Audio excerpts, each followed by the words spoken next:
Anderson Cooper 360, weeknights at 8 and 10 on CNN.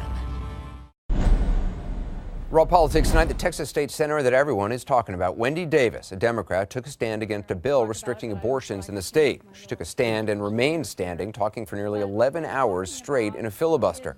She planned to go for 13 hours, trying to run out the clock on a special session, but the chair of the Republican-controlled chamber ruled she went off topic and the filibuster was cut short. The bill still failed, though. The state Senate needed to vote on the bill by midnight. After the filibuster was cut short, people in the gallery booed and chanted for 15 minutes, and the vote wasn't completed by the deadline. Cecile Richards, the president of the Planned Parenthood Action Fund, made the announcement to supporters. The lieutenant governor has agreed that SB 5 is dead.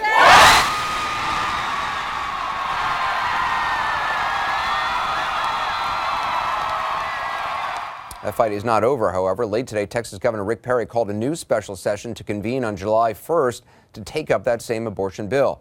Texas State Senator Wendy Davis joins me now live, and she is sitting. That was, obviously a marathon filibuster yesterday. No food, no water, no breaks, nothing for all those hours. How are you even awake today?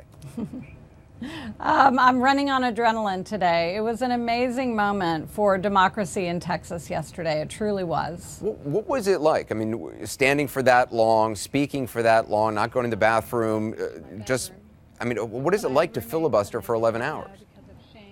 I underestimated how difficult it would be, both physically and mentally. About 2 hours in, I realized I was in for a long day. My back started hurting pretty early on and began to really hurt as the hours ticked by.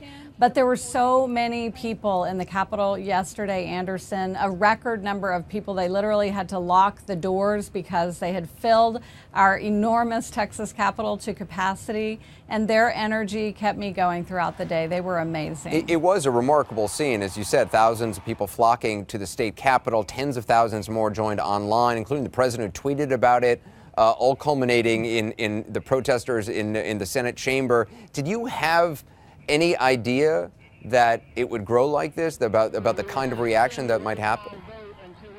I had absolutely no idea, and I was amazed by it. When I started the filibuster that morning, yesterday morning, the gallery was already full, and we understood that people in Texas were watching, but we had no idea the extent to which people throughout the state would be watching, and honestly throughout the country. Governor Perry is intent on passing this bill. The measure seems likely to pass. I think some might ask what you accomplished by doing this. What would you say to them?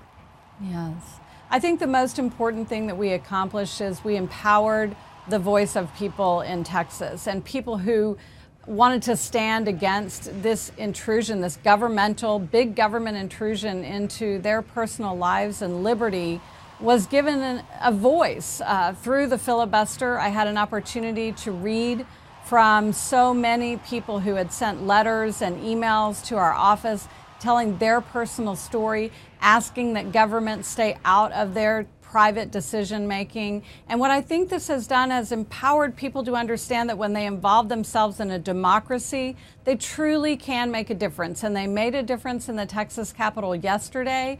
And I think this will linger, Anderson. I think that even if this bill passes in this next call special session, the reaction to it won't be a partisan one. It's a reaction coming from Republicans, independents, and Democrats alike, which is saying, Governor Perry, Lieutenant Governor Dewhurst, stay out of my private decision making. I want to ask you about something that's been raising some eyebrows today. The Senate did manage to vote, but after the midnight deadline. However, in the official Texas legislative timesheet for votes, the voting date was changed from the 26th to the 25th. Do you believe this was done intentionally in order for the measure to pass?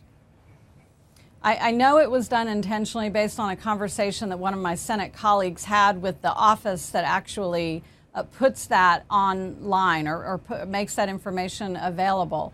And he was told by them when he asked why the date was changed that they were instructed to do it. So we know it was purposeful.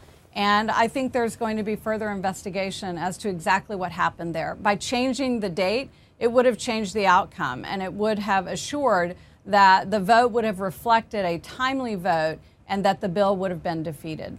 You filibustered before yesterday. Will you filibuster again? Do you still have those sneakers ready to go? I still have my sneakers with me.